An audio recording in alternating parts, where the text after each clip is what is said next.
Hi guys, అందరికి కూడా good morning. ఇవాళ వీడియోలో ఏంటంటే ఇండియన్ రైల్వే నుంచి వచ్చేసరికి జాబ్ నోటిఫికేషన్ అనేది అయితే రిలీజ్ అయింది. సో మనకు రిలీజ్ అయినటువంటి జాబ్ వచ్చేసరికి ఎన్టీపీసీ గ్రాడ్యుయేట్ జాబ్ అనేది అయితే రిలీజ్ కావడం అయితే జరిగింది.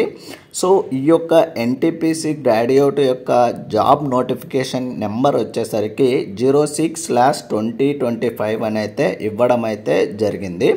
సో అంటే ఏంటంటే రైల్వే నుంచి ఈ యొక్క ఎన్టీపీసీ గ్రాడ్యుయేట్ జాబ్ అనేది సో ఇది వచ్చేసరికి 6th జాబ్ అండి. రైల్వే నుంచి రిలీజ్ అయినటువంటి జాబ్ వచ్చేసరికి నెక్స్ట్ వచ్చేసరికి ఇంపార్టెంట్ డేట్స్ విషయానికి వచ్చేసరికి మనకి నోటిఫికేషన్ న్యూస్ వచ్చింది వచ్చేసరికి 4వ తేదీ అక్టోబర్ 2025 అయితే మనకైతే నోటిఫికేషన్ సంబంధించి న్యూస్ అనేది అయితే రిలీజ్ చేయడం అయితే జరిగింది.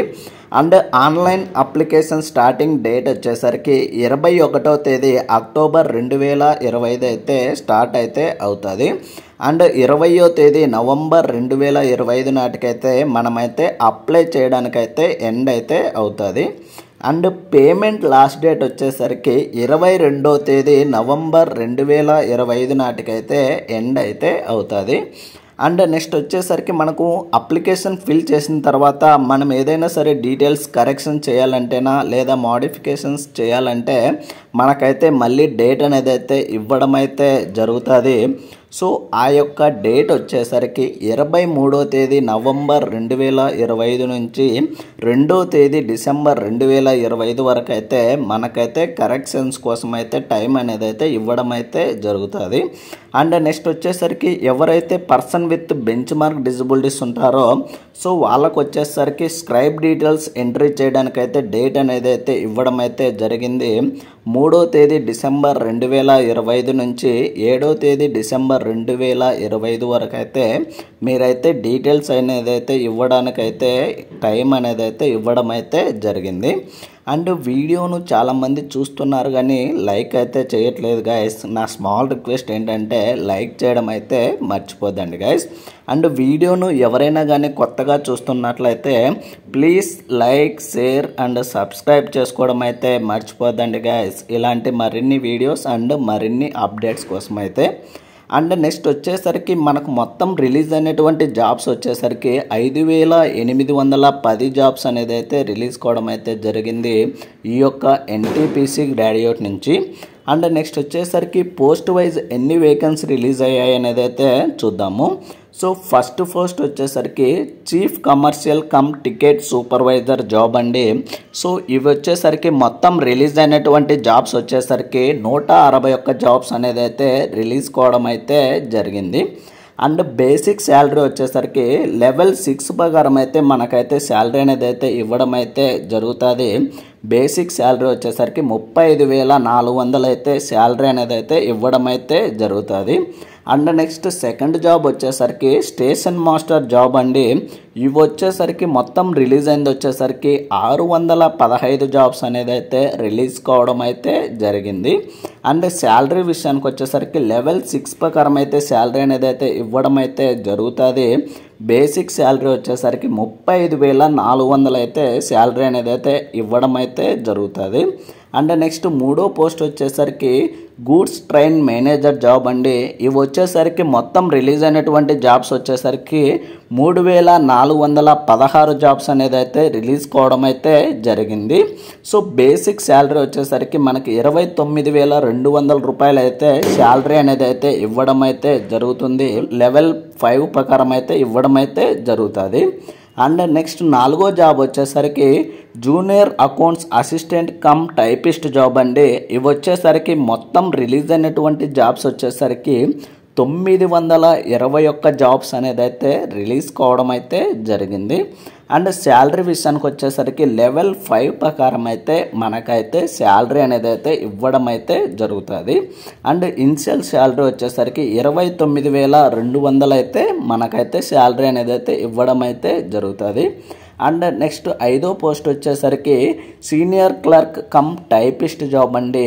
ఇవి వచ్చేసరికి మొత్తం మనకు రిలీజ్ అయినటువంటి జాబ్స్ వచ్చేసరికి 638 జాబ్స్ అనేది అయితే రిలీజ్ కావడం అయితే జరిగింది.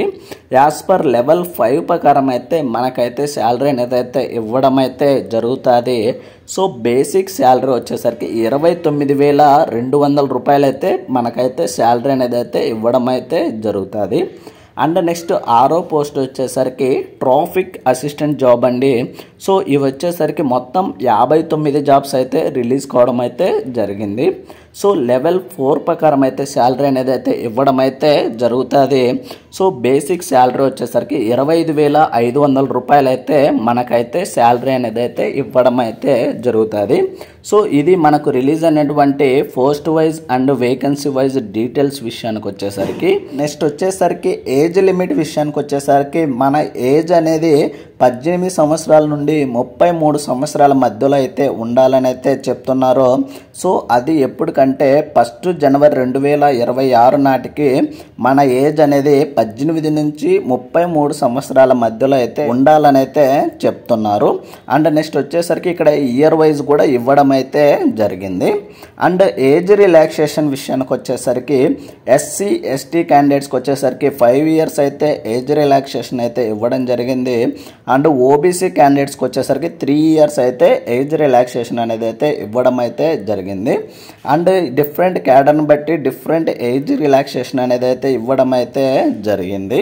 నెక్స్ట్ వచ్చేసరికి అప్లికేషన్ ఫీజు విషయానికి వచ్చేసరికి ఎవరైతే SC ST ex service man physically handicapped female transgender and EBC candidates ఉంటారో వాళ్ళకు వచ్చేసరికి అప్లికేషన్ ఫీజు వచ్చేసరికి 250 రూపాయలు అయితే అప్లికేషన్ ఫీజు అనేది అయితే ఇవ్వడం అయితే జరిగింది. సో ఈ యొక్క అప్లికేషన్ ఫీజు 250 రూపాయలు అనేది రీఫండ్ అయితే అవుతుందండి.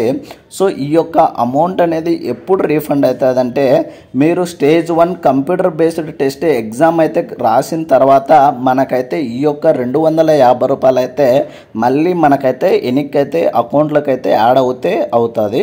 అండ్ ఎవరైతే OC OBC EWS mail candidates ఉంటారో వాళ్ళకు వచ్చేసరికి అప్లికేషన్ ఫీజు వచ్చి 500 రూపాయలు అయితే ఇవ్వడం అయితే జరిగింది. సో వీళ్ళకి వచ్చేసరికి ఈ యొక్క 500 నుంచి 400 రూపాయలు అయితే మళ్ళీ రీఫండ్ అయితే అవుతుందండి మన అకౌంట్లోకి.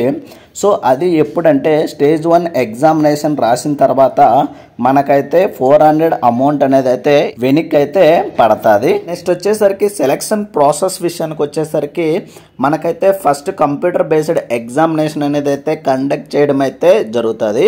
సో ఈ యొక్క కంప్యూటర్ బేస్డ్ ఎగ్జామినేషన్లో మనం సెలెక్ట్ అయిన తర్వాత స్టేజ్ 2 కంప్యూటర్ బేస్డ్ ఎగ్జామ్ అయితే కండక్ట్ చేస్తారు. సో ఈ యొక్క స్టేజ్ 2 కంప్యూటర్ బేస్డ్ ఎగ్జామ్లో సెలెక్ట్ అయిన తర్వాత మనకు వచ్చేసరికి computer based typing skill test or computer based aptitude test అనేది అయితే కండక్ట్ చేయడం అయితే జరుగుతుంది. సో ఈ రెండు వచ్చేసరికి మనకి ఏంటంటే ఎవరికైతే అప్లికేబుల్ ఉంటుందో వాళ్ళకి మాత్రమే కండక్ట్ చేయడం అయితే జరుగుతుంది. సో దాని తర్వాత మనకు వచ్చేసరికి document verification and medical examination అనేది అయితే కండక్ట్ చేయడం అయితే జరుగుతుంది. సో దాని తర్వాత మనకు వచ్చేసరికి జాబ్ అనేది అయితే ఇవ్వడం అయితే జరుగుతుంది. So first stage 1 computer based examination వచ్చేసరికి 100 మార్క్స్కి అయితే ఎగ్జామ్ అనేది అయితే కండక్ట్ చేయడం అయితే జరుగుతుంది. సో ఈ యొక్క 100 మార్క్స్ గాను మనకు వచ్చేసరికి టైం వచ్చేసరికి 90 మినిట్స్ అనేది అయితే టైం అనేది అయితే ఇవ్వడం అయితే జరుగుతుంది. సో ఈ యొక్క 100 మార్క్స్లో ఏ టాపిక్ నుంచి ఎన్ని మార్క్స్కి వస్తాయనేది అయితే చూస్తే జనరల్ అవేర్నెస్ నుంచి 40 క్వశ్చన్స్ అనేది అయితే ఇవ్వడం అయితే జరుగుతుంది. అండ్ మ్యాథమెటిక్స్ నుంచి వచ్చేసరికి 30 క్వశ్చన్లు అయితే ఇవ్వడం అయితే జరుగుతుంది. అండ్ థర్డ్ టాపిక్ వచ్చేసరికి జనరల్ ఇంటెలిజెన్సీ అండ్ రీజనింగ్ నుంచి వచ్చేసరికి 30 క్వశ్చన్లు అయితే ఇవ్వడం అయితే జరుగుతుంది. అండ్ ఈచ్ క్వశ్చన్కి వచ్చేసరికి 1 మార్క్ అనేది అయితే ఇవ్వడం అయితే జరుగుతుంది. అండ్ నెగిటివ్ మార్కింగ్ వచ్చేసరికి 1/3 అయితే నెగిటివ్ మార్కింగ్ అనేది అయితే ఇవ్వడం అయితే జరిగింది. సో ఈ యొక్క స్టేజ్ 1లో మనం కంప్లీట్ అయిపోయిన తర్వాత మనకు వచ్చేసరికి స్టేజ్ 2 ఎగ్జామ్ అనేది అయితే కండక్ట్ చేయడం అయితే జరుగుతుంది. ఈ యొక్క స్టేజ్ 2 ఎగ్జామినేషన్లో మొత్తం 120 క్వశ్చన్లు అయితే ఇవ్వడం అయితే జరుగుతుంది. టైం వచ్చేసరికి 90 మినిట్స్ అండి. సో టాపిక్స్ వచ్చేసరికి జనరల్ అవేర్నెస్ నుంచి 50 క్వశ్చన్లు అయితే ఇవ్వడం జరుగుతుంది. మ్యాథమెటిక్స్ నుంచి వచ్చేసరికి 35 క్వశ్చన్లు అండ్ జనరల్ ఇంటెలిజెన్సీ అండ్ రీజనింగ్ నుంచి వచ్చేసరికి 35 క్వశ్చన్లు అయితే ఇవ్వడం అయితే జరుగుతుంది. సో ఈచ్ క్వశ్చన్కు 1 మార్క్ అనేది అయితే ఉంటుందని అయితే చెప్తున్నారు. అండ్ నెగిటివ్ మార్కింగ్ వచ్చేసరికి 1/3 అయితే నెగిటివ్ మార్కింగ్ అనేది అయితే ఉంటుందని అయితే చెప్తున్నారు. ఇందాక చెప్పుకున్నాం కదా, సెలక్షన్ ప్రాసెస్లో first stage 1 computer based examination conduct చేయడం జరుగుతుంది. దాని తర్వాత స్టేజ్ 2 కంప్యూటర్ బేస్డ్ ఎగ్జామ్ అయితే కండక్ట్ చేస్తారు. సో నెక్స్ట్ వచ్చేసరికి స్కిల్ టెస్ట్ అనేది అయితే ఉంటుందని అయితే చెప్పుకున్నాం కదా. సో ఈ యొక్క గూడ్స్ ట్రైన్ మేనేజర్ వాళ్ళకైతే ఎటువంటి స్కిల్ టెస్ట్ అనేది అయితే ఉండదండి. అండ్ నెక్స్ట్ వచ్చేసరికి సెకండ్ పోస్ట్కి వచ్చేసరికి సీనియర్ క్లర్క్ కమ్ టైపిస్ట్ జాబ్కి వచ్చేసరికి computer based typing skill test అనేది అయితే కండక్ట్ చేస్తారండి. అండ్ నెక్స్ట్ మూడో జాబ్ వచ్చేసరికి junior accounts assistant cum typist జాబ్కి వచ్చేసరికి computer based typing skill test అనేది అయితే కండక్ట్ చేస్తారు. అండ్ నెక్స్ట్ వచ్చేసరికి ఫోర్త్ జాబ్ వచ్చేసరికి chief commercial come ticket supervise జాబ్కి వచ్చేసరికి ఎటువంటి స్కిల్ టెస్ట్ అనేది అయితే ఉండదండి. అండ్ నెక్స్ట్ ఫిఫ్త్ జాబ్ అయినటువంటి స్టేషన్ మాస్టర్కి వచ్చేసరికి కంప్యూటర్ బేస్డ్ ఆప్టిట్యూడ్ టెస్ట్ అనేది అయితే కండక్ట్ చేయడం అయితే జరుగుతుంది. అండ్ ఆరో జాబ్ వచ్చేసరికి ట్రాఫిక్ అసిస్టెంట్ అండి. సో ఈ జాబ్కి వచ్చేసరికి కంప్యూటర్ బేస్డ్ ఆప్టిట్యూడ్ టెస్ట్ అనేది అయితే కండక్ట్ చేయడం అయితే జరుగుతుంది. సో దాని తర్వాత మనకు వచ్చేసరికి document verification and medical test అనేది అయితే ఉంటుంది. సో ఇది మనకు సెలక్షన్ ప్రాసెస్ సంబంధించి ఫుల్ డీటెయిల్స్ అయితే గైస్.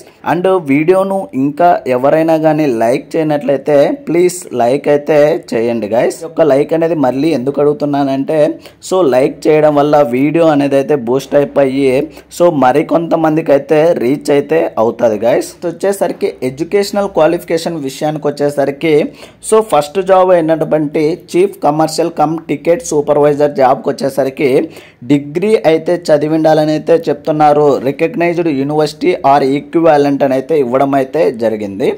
ఎవరైతే స్టేషన్ మాస్టర్ జాబ్కు అప్లై చేయాలనుకుంటారో సో వాళ్ళకు వచ్చేసరికి డిగ్రీ అయితే చదివి ఉండాలని అయితే చెప్తున్నారు. రికగ్నైజ్డ్ యూనివర్సిటీ ఆర్ ఈక్వివాలెంట్ అని అయితే ఇవ్వడం అయితే జరిగింది. అండ్ నెక్స్ట్ వచ్చేసరికి గూడ్స్ ట్రైన్ మేనేజర్ కూడా డిగ్రీ అయితే చదివి ఉండాలని అయితే చెప్తున్నారు. అండ్ నెక్స్ట్ సిక్స్త్ జాబ్ వచ్చేసరికి ట్రాఫిక్ అసిస్టెంట్కి వచ్చేసరికి డిగ్రీ అయితే చదివి ఉండాలి. సో ఈ యొక్క 4 పోస్టులకు కూడా మనమైతే మినిమం డిగ్రీ అయితే కంప్లీట్ అయితే చేసి ఉండాలని అయితే చెప్తున్నారు. అండ్ నెక్స్ట్ ఫోర్త్ పోస్ట్కి వచ్చేసరికి junior accounts assistant cum typist job and senior clerk cum typist జాబ్కి వచ్చేసరికి డిగ్రీ అయితే చదివి ఉండాలి. దాంతోపాటు టైపింగ్ అనేది అయితే వచ్చిండాలి. ఇంగ్లీష్ ఆర్ హిందీ లాంగ్వేజ్లో మనకు వచ్చేసరికి టైపింగ్ అనేది అయితే వచ్చిండాలని అయితే చెప్తున్నారు.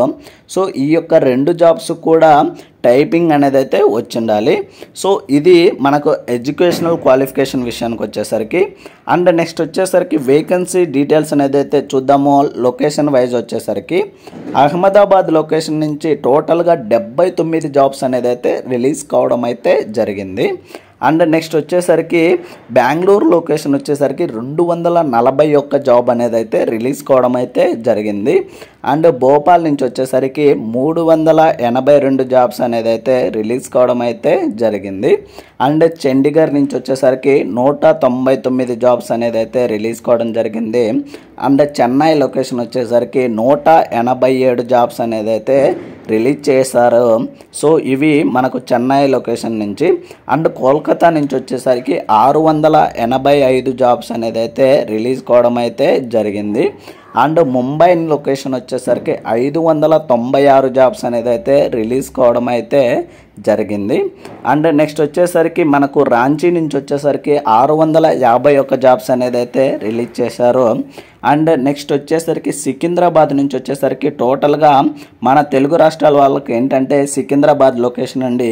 సో ఈ యొక్క సికింద్రాబాద్ లొకేషన్ నుంచి మొత్తం రిలీజ్ అయింది వచ్చేసరికి 396 జాబ్స్ అనేది అయితే రిలీజ్ కావడం అయితే జరిగింది.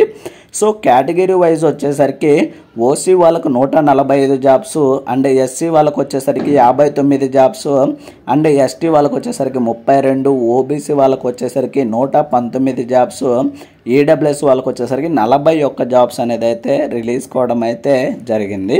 సో ఇది ఫుల్ నోటిఫికేషన్ సంబంధించి ఫుల్ డీటెయిల్స్ అయితే ఎన్టీపీసీ గ్రాడ్యుయేట్ సంబంధించి గైస్. వీడియోను ఇంకా ఎవరైనా కానీ లైక్ చేయనట్లయితే ప్లీజ్ లైక్ చేయండి. వీడియోను ఎవరైనా కానీ కొత్తగా చూస్తున్నట్లయితే please like, share and subscribe చేసుకోవడం అయితే మర్చిపోదండి గైస్. ఇలాంటి మరిన్ని వీడియోస్ అండ్ మరిన్ని అప్డేట్స్ కోసం అయితే థ్యాంక్ యూ ఫర్ వాచింగ్.